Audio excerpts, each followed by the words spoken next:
इसमें अमरेश बघेल, धनंजय सिंह दोनों लोग, इनकी मिलीभगत है और संबंधित थानों के जो अधिकारी थे, फतेहपुर के हों चाहे वर्तमान में वहाँ के रुंगटेर के हों, वो सब लोगों ने आपस में मिल करके इनको जो है वहाँ पर काम करने का मौका दिया और उस लूज घटोल में ये भी शामिल रहे।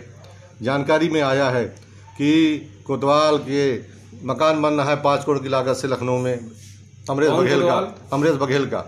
धनंजय सिंह भी काफ़ी यहाँ से धन उगाही किए हैं। हम चाहते हैं कि इनके भ्रष्टाचार की जांच भी जो है उच्च स्तर से करा ली जाए, इनकम टैक्स विभाग से, और जो सरकारी टीम है के प्रदेश से आकर के करे और इन लोगों को भी खुलासा करे कि ये 1.5 साल से वहाँ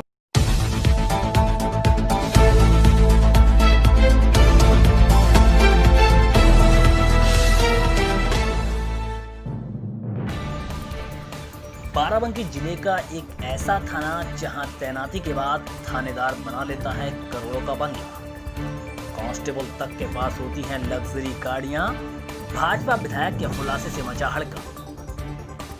बाराबंकी जिले का एक ऐसा थाना जहां तैनाती के लिए कांस्टेबल से लेकर थानेदार तक एड़ी चोटी का जोर लगा देते हैं।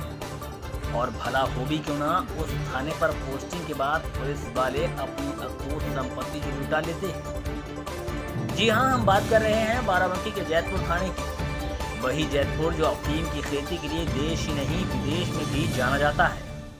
यहाँ टिकरा गांव जहां एक जमाने में घर घर अफीम की खेती होती थी, वहीं जैतपुर थाना एक बार फिर चर्चा में है।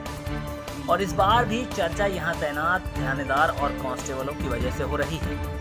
और इनके काले कारनामों का खुलासा किसी और ने नहीं बल्कि भारतीय जनता पार्टी के रामनगर विधायक शरद अवस्थी ने किया है। भाजपा विधायक की माने जैतपुर थाने पर तैनात 2 प्रभारी निरीक्षकों में से एक लखनऊ में 5 करोड़ का बंगला बनवा रहा है, जबकि दूसरा भी जमकर लूट खसोट करके कमाई कर रहा है। विधायक का आरोप है कि यहाँ तैनात कांस्टेबलों के पास भी एक से एक लग्जरी गाड़ी और आलीशान मकान है। यहाँ तक कि इन कांस्टेबलों का तबादला होने के बाद भी ये सब इसी थाने पर जमे हुए हैं। बीजेपी विधायक ने इन सबके खिलाफ मोर्चा खोलते हुए इनकी शिकायत जिले में एसपी से लेकर पुलिस महकमे के सबसे बड़े अधिकारी डीजीपी तक के यहाँ की है, जिसके बाद ये मामला पूरे जिले में चर्चा का विषय बना हुआ है। बाराबंकी का जैतपुर कस्बा वैसे तो अफीम की खेती के लिए देश और विदेश में जाना जाता है। जैतपुर कस्बे को विदेशों में लोग अफीम हब के रूप में जानते हैं, लेकिन इस बार जैतपुर कस्बा नहीं, यहाँ का थाना चर्चा में है। यहाँ तैनाती के बाद थानेदार से लेकर कांस्टेबल तक अकूत संपत्ति के मालिक हो जाते हैं। भारतीय जनता पार्टी के विधायक शरद कुमार अवस्थी के गंभीर आरोपों के बाद बाराबंकी के पूरे पुलिस महकमे में हड़कंप मचा हुआ है। शरद अवस्थी ने जैतपुर थाने पर तैनात प्रभारी निरीक्षक अमरेश सिंह बघेल और धनंजय सिंह समेत वहां तैनात कांस्टेबल गजेंद्र सिंह, सर्वेश सिंह और मोहम्मद शाहनवाज पर गंभीर आरोप लगाते हुए उनके खिलाफ मोर्चा खोल दिया है। शरद अवस्थी ने पुलिस महकमे के सबसे बड़े अधिकारी डीजीपी को बाकायदा पत्र लिखकर इन सभी की शिकायत की है।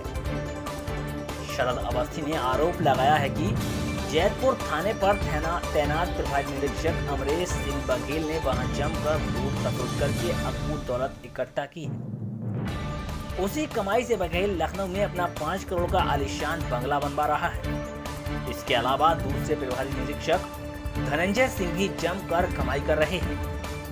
शरद अवस्थी ने बताया कि तीनों कांस्टेबल मार्च महीने में हुए ट्रांसफर के बाद भी जैतपुर थाने में ही जमे हुए हैं और वहां की जनता को प्रताड़ित करके कमाई कर रहे हैं। उनके मुताबिक एसपी द्वारा किए गए तबादले में कांस्टेबल गजेंद्र सिंह का तबादला फतेहपुर, कांस्टेबल सर्वेश सिंह का तबादला घुंगटेर और कांस्टेबल मोहम्मद शाहनवाज का तबादला जहांगीराबाद थाने पर हुआ था। लेकिन ये तीनों जैतपुर थाने पर ही काम कर रहे थे। इन कांस्टेबलों को अमरेश सिंह बघेल और धनंजय सिंह अपनी शह दिए हुए हैं और सभी की मिलीभगत से ये घोर धंधा चल रहा है। शरद अवस्थी ने डीजीपी को लिखे पत्र में सभी के खिलाफ सख्त कार्रवाई और इनकम टैक्स विभाग से सभी की संपत्ति की जांच कराने की मांग की है। हालांकि मामला सुर्खियों में आने के बाद अब इन कांस्टेबलों को लाइन हाजिर कर दिया गया है। भाजपा विधायक शरद अवस्थी ने बताया कि उन्होंने इस सभी वर्दीधारियों के काले कारनामों का खुलासा करते हुए डीजीपी को पत्र लिखा है। उन्होंने बताया कि जैतपुर थाने पर तैनात प्रभारी निरीक्षक अमरेश सिंह बघेल और धनंजय सिंह समेत वहां तैनात रह चुके कांस्टेबल गजेंद्र सिंह, सर्वेश सिंह और मोहम्मद शाहनवाज क्षेत्र की जनता को परेशान करके जमकर लूट मचाए हुए हैं। इन सभी ने मिलकर थाने पर खूब भ्रष्टाचार फैलाया है। यहाँ तक कि कांस्टेबलों के ट्रांसफर के बाद भी ये सब एक दूसरे से मिलकर उसी थाने पर जमे हुए हैं। शरद अवस्थी ने बताया कि उन्होंने डीजीपी को पत्र लिखकर इन सभी के खिलाफ सख्त कार्रवाई के साथ इनकम टैक्स विभाग द्वारा सभी की संपत्ति की जांच करवाने की मांग की है। बाराबंकी से रजीज सिद्दीकी की रिपोर्ट।